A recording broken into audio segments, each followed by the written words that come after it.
Tantor Audio presents My Greek Drama, Life, Love, and One Woman's Olympic Effort to Bring Glory to Her Country, by Gianna Angelopoulos. A note on Greek surnames. The addition of the suffix "s" to Greek surnames, such as the author's maiden name, does not signify the English plural form. Rather, an "s" at the end of Daskalakis, for example, represents the masculine form of the family name. Narrated by Wanda McCaddon. Prologue. August 29, 2004. After 17 days of competitive cycling, running, diving, wrestling, and my own personal race, after a helter-skelter of emotions, mostly extraordinary highs but a few painful lows, I arrived at the closing ceremony of the Summer Olympic Games enveloped by a serenity that I hadn't felt since leaving London more than 4 years before to answer my nation's call.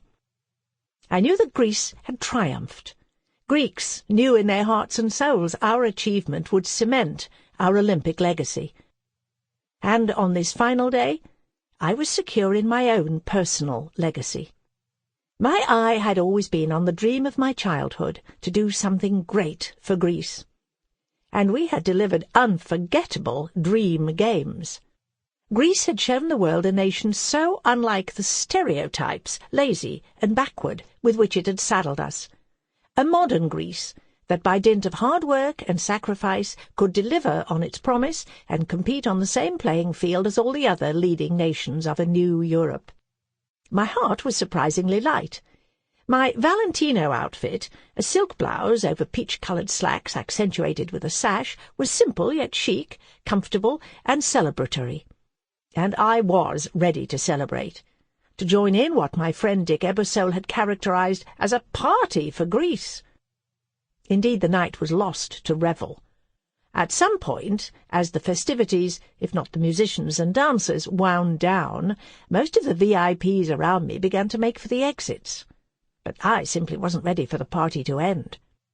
Greeks throughout the stadium were enveloped in a frenzy of joy, and alone in the VIP box I felt a visceral connection with my country's people. So I surrendered heart and soul to the impassioned rhythms of the night. Somebody later told me that what I experienced next reminded him of certain moments in the 19th century novels of Leo Tolstoy.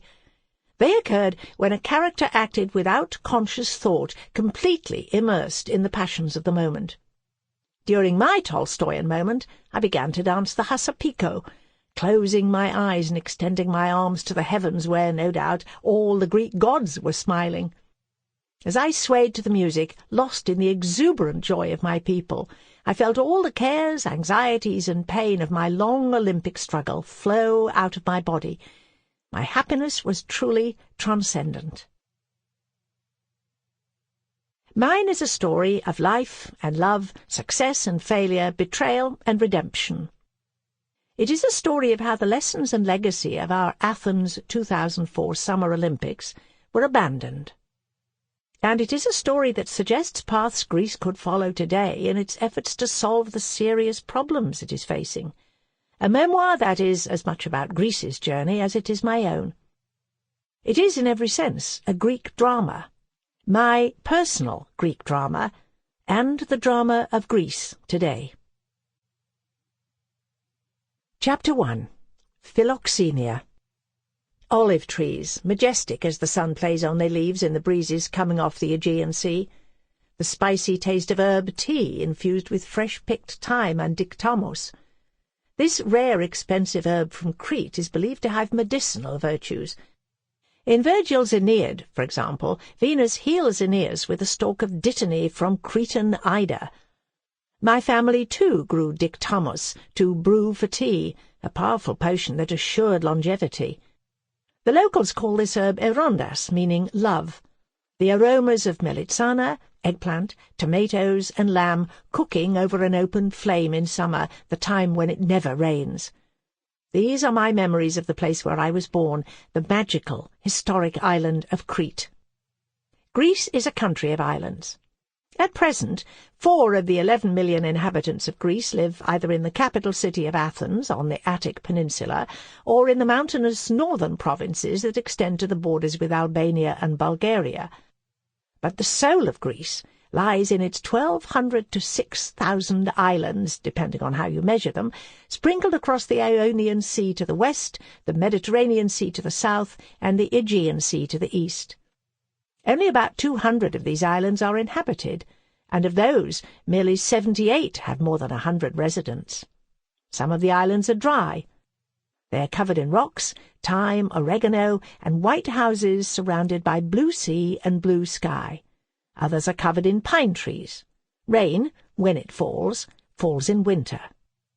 Crete lies 300 miles south of Athens in the southern Aegean. It is a true miniature of the flora and fauna of the entire Mediterranean. With more than 3,000 square miles, twice as large as the state of Rhode Island, Crete is a large island, and its population exceeds 600,000, rivaling that of such major U.S. cities as Boston, Washington, Denver, and Seattle. It is the land of poets and artists. It is the birthplace of Nikos Kazantzakis, author of Zorba the Greek, who once wrote, "Happy is the man who before dying has the good fortune to sail the Aegean Sea." The city of my birth, Heraklion, is Crete's largest city, a place Lord Byron called Troy's rival. An ancient fortress, built behind solid 10-foot-tall stone walls that remain standing today, Heraklion has witnessed a history of invasion and cultural assimilation, as Crete's natural resources and strategic location have been a pivotal point of interest for generations. In the 13th century, for example, the Venetian Empire seized control of Crete and ruled the island for more than 400 years. Renaissance culture had a pervasive influence on the island and assured the development of rich literature and arts traditions. In the latter half of the 17th century, the Ottoman Empire drove the Venetians from the island and ruled Crete for 200 years. It wasn't until 1908, the year my father was born, that Crete declared its union with Greece. Crete's economy has always been stronger than that of mainland Greece. The island boasts agricultural and tourist industries, as well as a flourishing commercial port in Heraklion. Crete's natural beauty, along with its combination of cultural and economic riches, has bestowed upon many islanders a distinct sense of superiority. Cretans sometimes believe they are the super-Greeks, stronger, wiser, braver, and freer spirits, who are blessed with more of all the virtues that are associated with the Greek people. There has always been chatter on the island that Crete should break away from the rest of jealous Greece and become an independent nation. For a long time I shared the feeling that we Cretans were a special people. At critical junctures in my life and career, my faith in the bonds of a shared heritage was rewarded. I always believed I could count on Cretans for assistance, or sometimes a small miracle that I required. Over the span of my life I have travelled extensively, meeting Greeks from across my homeland, all of whom seemed to subscribe to their own notions of regional exceptionalism. As a result, I've come to believe that while Cretans have been blessed and are to some extent a distinct culture, what we share with all Greeks is far greater than our differences. As a young girl I did not fully appreciate the heritage of Heraklion. I viewed my city as drab and unattractive. I did, however, appreciate aspects of Crete's ancient history. Beginning almost 5,000 years ago, and for almost 13 centuries, Crete was the pinnacle of Western civilization, home to the Minoans, who were renowned as the first palace builders of Europe. The most famous of those palaces is Knossos, the ceremonial centre of a city built on the island between the 17th and 14th centuries BC. It was discovered and partially restored by the British archaeologist Sir Arthur Evans in the early years of the 20th century. I often visited Knossos during my childhood, biking there from my home, which was roughly 3 miles away. Most people think of antiquities as lifeless and colourless, your classic white marble structures. But Knossos was alive with colour, most memorably lush red, le sang de bœuf. I marvelled at the intricate architectural design that connected more than 1,000 rooms, at the elaborate system of water and pipes that served to cool the palace and drain the sewage. I was dazzled by the sophisticated artistry, which included columns carved from cypress trees and stunning frescoes. But to a young girl from a conservative culture, nothing was more striking than the images of women decked out in elegant finery that left their breasts bared. Years later, those images still resonated with me. When the director of the opening ceremony for the Athens 2004 Summer Olympics wanted to incorporate the beauty and sensuality of the ancient women of Knossos, I supported him. I only beat a diplomatic retreat after being warned that any nudity, no matter how deeply rooted in our heritage, might result in controversy. However unprepossessing Heracleon's appearance, that was only a relatively minor concern of mine growing up there. I was far more distressed by what a cultural backwater the city was. I'm not talking about Minoan glories or Greek antiquities. Rather, I'm talking about that 1960s and 70s youth culture, rock and roll, Hollywood movies, British fashion, with which I, like millions of young girls around the world, was totally infatuated. To be generous, I could say Heracleon gave me an appetite for life in a real city, and I would go on to spend my entire life living in major cities, first Thessaloniki, then Athens, and a decade in Zurich and London before, finally, a return to Athens. I did not discover what it means to be truly Cretan in heart and soul, in Heracleon.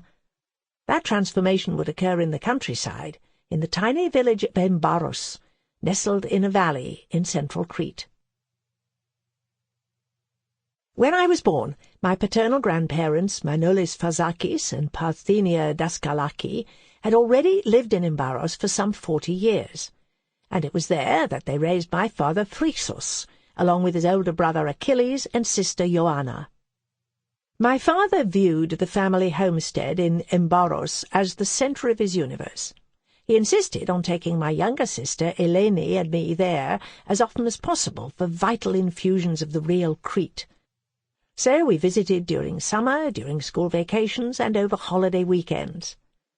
Sometimes my mother would entreat my father to let us stay in the city for a long weekend, so that the family might partake of some more sophisticated social activities than another family dinner, but to no avail.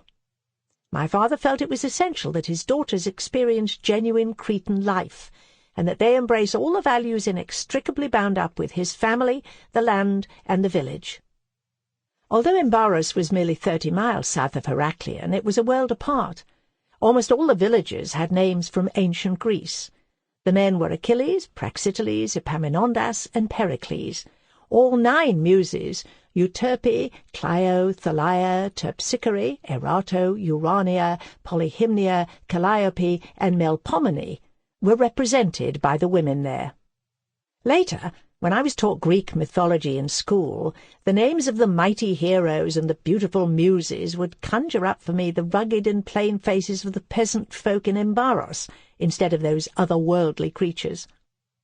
While Embaros may have been a short distance from Heracleon as the crow flies, it was a long journey.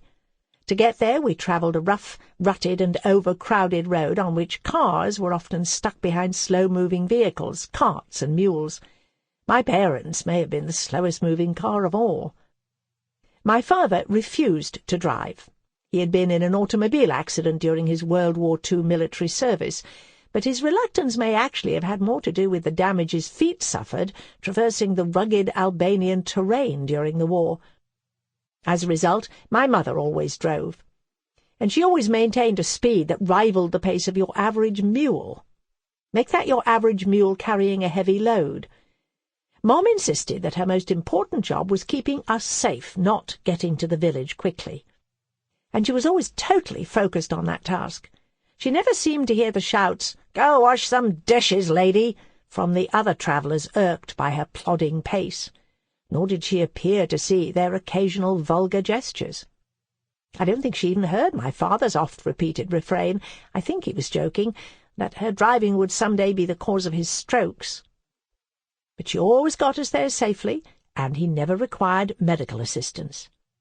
Any lingering distress from the long, boring trip would rapidly fall by the wayside as we felt the gentle embrace of the countryside, awash in colour and redolent with exotic fragrances. At the Daskalakis homestead, I'll share with you in Chapter 2 why it wasn't the home of Mr. and Mrs. Fazakis, vines crawled over the walls surrounding the huge open courtyard filled with pots of the island's various flowers.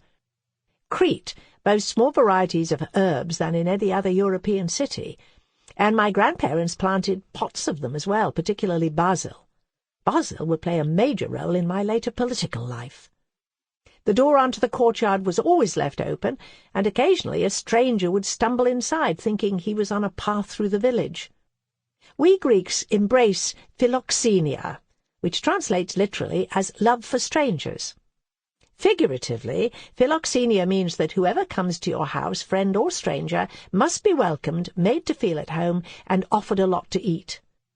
The value of a person's hospitality was judged by how generously he or she welcomed strangers. To fail that test was a family disgrace, and our family never failed. If I close my eyes, I can summon many childhood memories of that magical place. Foremost among them are the olive trees that blanketed our fields. There is no more enduring symbol of Crete than these trees with their dark and silvery green shimmering leaves. For the Athens 2004 Summer Games, I chose to revive a custom to honour both my country's ancient Olympic traditions and the flowering beauty of Crete, a wreath made of olive leaves from the island's oldest tree in Chania was bestowed upon each of the medal winners. I also remember the gentle burble of the streams where I would collect stones and catch crabs. I remember my sister and I in our garden trampling grapes in a vat, patitiri as we call it in Greek, to make the must that would ferment and become delicious wine. I remember the men climbing the walnut trees and beating the branches so that the nuts showered down for us to gather, and I remember that a falling walnut can leave quite a lump on your head. I remember a rainbow of plantings, tomatoes, eggplant, zucchinis, melons and watermelons. I remember the orange and lemon trees too. And best of all, I remember the sweetest, most flavourful honey produced anywhere in the world. A climataria, an arbour full of clusters of light and dark grapes and broad leaves, extended from one side of the house, and we would gather for lunch in the cool shade of the perfect shadows it cast. In season, my father would pay my sister and me a half drachma, probably the equivalent of an American penny, for each basket of grapes we picked. I remember spreading grapes out in the sun to dry into sultana raisins. My aunt and grandmother taught us how to properly pick tomatoes and cucumbers in the garden. Elena and I marvelled at their ability to find in the abundant fields suitable wild leafy greens that they would later boil and dress with olive oil and lemon in a favourite dish called horta vrasta. Lemons and olive oil, salt and honey. Our food was fresh, wholesome and loved. In the summer we always cooked outside over an open fire. I recall the aromatic casseroles, stews, and lightly fried vegetables that my grandmother prepared not only for us, but also for the people who worked our family's fields. My absolute favourite was the smell, and even better the taste, of the fried potatoes. My grandmother would use a flat knife to open the middle of each piece so that the potatoes simply bubbled over, almost as if they were filled with a thick soup. And long before the French made escargots an international delicacy, snails were a Cretan favourite, baked in the ashes of the fire and eaten with hard sea salt sprinkled over them. In Greece we have an expression that means love comes through the stomach. That was true for my family then, just as it is today. The men in our family would brew raki, or tsikoudia, a powerful alcoholic beverage that was made from the leftover skins of the grapes after all the juice had been squeezed out. At night the adults would sit around the fireplace, smoking, talking, laughing, and sipping raki. My grandmother insisted that if you mixed raki with a little honey and some dried figs, it would cure any cough. It was also regarded as an excellent digestive. I was told that as long as you ate potatoes and walnuts while you drank the raki, you would never get drunk. I cannot testify to the truth of that prescription, however, because there was much raki yet to be consumed when Eleni and I were sent away to bed at 9 o'clock each night. We never minded leaving because we were allowed first to go up to the roof, where we would try to count the stars. Because there was very little light from the village, the stars shone with extraordinary brilliance. We would quickly give up the count, of course, for there seemed to be billions of them shining down on us. Beyond the comforts his home and family provided, my father believed that we belonged to a bigger family, the village. Each village in Crete celebrates its special Saints' Day with a large festive party, the panegyri. Relatives, friends and acquaintances visit from other villages. Lambs are cooked in the open, and raki and local wine flow freely. The music of the Cretan lyra is heard all over the village, and dancing, everyone from the very young to the very old joins in, goes on until the early morning hours. Funerals, weddings, and instead of birthdays the celebration of our name days, brought the whole village together. Years later I had the opportunity to meet Hillary Clinton, whose book It Takes a Village and Other Lessons Children Teach Us was a celebration of an ethos I had lived. Later still I would be tasked with building a village of an entirely different kind, but possessed with a similar spirit, an Olympic village. My father encouraged us to play with the children from Embaros, many of whom didn't have the same opportunities that we did in Heraklion, he explained. He also drubbed into Eleni and me what was proper etiquette in the village. I can hear his voice to this day. When you meet somebody, you greet them first, and when asked who you are, you reply, I am Gianna, the daughter of Phrixus. The daughters of Phrixus were never to forget that in Embaros our every word and deed reflected on him and his good family name. Chapter 2. Family Names.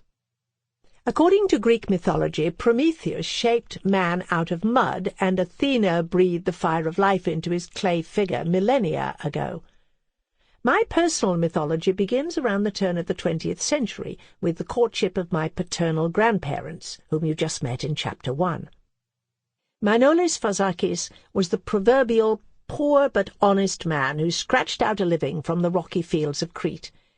His ambitions, it seems, were matched by his capacity for hard work. He chose to court the beautiful, blonde-haired, blue-eyed Parthenia Daskalaki, in appearance more Swedish than Greek, one of 3 daughters of a landowner in central Crete. My great-grandfather wasn't wealthy, but he was quite comfortable, which put him in an entirely different economic class from his would-be son-in-law. As they were in so many other places at that time, lines of class were drawn in Crete between farmers and merchants, the educated and the uneducated, city dwellers and country dwellers. So it is not entirely clear why this well-established landowner consented to his daughter's marriage to a hard-working labourer. It is likely that the two were so head over heels in love he feared they would defy him and elope.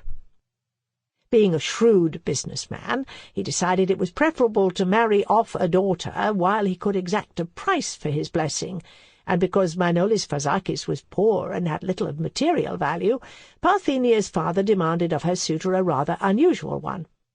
Since my great-grandfather had no sons, he was distressed that his name would die out. He informed my grandfather that he would consent to the marriage only if Manolis would take the extraordinary step of adopting his wife's family name, Daskalakis, as his own. This was truly a dramatic request. Greece has long been a male-dominated society in which a man's name is his most valuable asset. While the government has long discouraged dowries, it was customary at the time of my grandparents' courtship for a woman to leave her own family and become part of her husband's family, even transferring her wealth to her husband. In many parts of Greece today there remains a strong custom that a woman's place is in the home. Although I would later serve in my nation's parliament, when I was born, Greek women were still 2 years away from winning the right to vote. In a bold decision, my grandfather accepted the proposition, pledging to adopt the name for himself and, more important, for his future children. His extremely radical decision may have signalled a subsequent disregard of conventionality that has run through our family ever since. The marriage agreement was not left to the vagaries of honour or chance, however. The two men travelled to the closest town with government offices and executed a contract to guarantee the pledge with the force of law. And so, with the scrawl of a pen, my grandfather became Manolis Daskalakis Fazakis, and very shortly thereafter a husband. He would pass that name on to his children, including my father, who would in turn honour the pledge by passing it on to his daughters. When I was 18 years old, I decided to change my name, shortening it to Daskalaki by lopping off the Fazaki. That decision perplexed my father. I told him that given the likelihood I would marry and eventually add my husband's name to my maiden name, Daskalaki Fazakis seemed unnecessarily unwieldy. I wasn't sure how he would react, but he was sophisticated and in certain matters quite reasonable. He told me, "Okay, Gianna, I understand. It is too much." So, almost 3/4 of a century after my grandfather's name change, I too went down to the administrative office, though in another town, and changed my name. Manolis Fazakis made one other pledge before he took Parthenia's hand in marriage. Confident that he would achieve financial success, "Just you wait and see," are the words that have been passed down, he assured his father-in-law that he and his family would never be a financial burden. My great-grandfather, no doubt, was happy to hear this. After the wedding, he told the young couple, "Now you two are on your own." My grandfather acquired some farmland and dedicated himself to building a life for his bride. But the land wasn't very fertile, and he soon found himself saddled with debts. The young couple's financial struggles only got worse, for they had 3 children in quick succession. After my father was born, my grandfather made the second most dramatic decision in his married life. He was certain that no matter how hard he worked his hard-scrabble soil, he wouldn't be able to provide for the many mouths he had promised to feed. His only hope was to go to America, where he could earn enough money to pay off his debt and, eventually, purchase more promising land. He was not alone. Many Greek men of his generation faced the same choice and sought the same opportunities on American soil. Like my grandfather, these young men left Greece with plans to return home one day. For those who stayed, despite the unfamiliar places, language and customs, America proved to be a land not of obstacles, but of opportunities. Today, the Greek-American community is a large and thriving part of American society. There are now an estimated 1.3 million Greek-Americans living in the United States. No doubt my grandfather was drawn by the exaggerated stories of life in America, where there was lots of work and the salaries were high. The reality was much different. Most of the Greek immigrants in America in the early 1900s were unskilled workers who wound up shouldering the hard labour that built the American industrial colossus. In 1907, for instance, approximately 40,000 Greeks were labouring on the railroads, on construction teams, or in factories. My grandfather wound up in Indiana, where he worked long, physically demanding hours in the steel mills. Wages were good, but life was not easy. Nevertheless, America gave him what it had promised from across the Atlantic: success. He came to America in order to secure a better life for his family in Greece, and that is exactly what he did. Once, when I was a little girl, I marvelled at how smooth his skin was compared to my grandmother's wrinkled hands. He told me that his skin had been burned smooth by the searing heat of the steelworks. In a strange twist of fate, my husband would one day inherit a steel mill in Indiana, not too far from where my grandfather once laboured. During my grandfather's American sojourn, he spent virtually nothing on himself, sending home enough money to feed his family and saving the rest for their future. He indulged only one passion: books. He would come home from work and spend the hours before exhaustion sank him into sleep, reading everything he could get his hands on: history, mythology, geography, and religion. He certainly never thought of it as such, but he probably got the equivalent of a liberal arts college education at night in his tiny rented room. Back home in Crete, his wife and 3 children subsisted on very little, and waited. Even as a very young boy, my father was acutely aware of their deprivation. When he ate lunch outside with his friends, for example, he knew that they all ate bread and cheese, but his mother could give him only bread. Aware of his embarrassment at his meagre repast, Parthenia gave him 2 pieces and told him to pretend to himself that one was cheese. Instead, he boasted to his pals, with the food clenched in his fists, that he too had bread in one hand and cheese in the other. But he was humiliated when they pried open his hands, revealing only bread. After working 4 years at the Indiana steel manufacturing plant, my grandfather decided that he had saved enough money to return home and rejoin his family. He paid off his debts and bought a modest home and a small Sample complete. Ready to continue?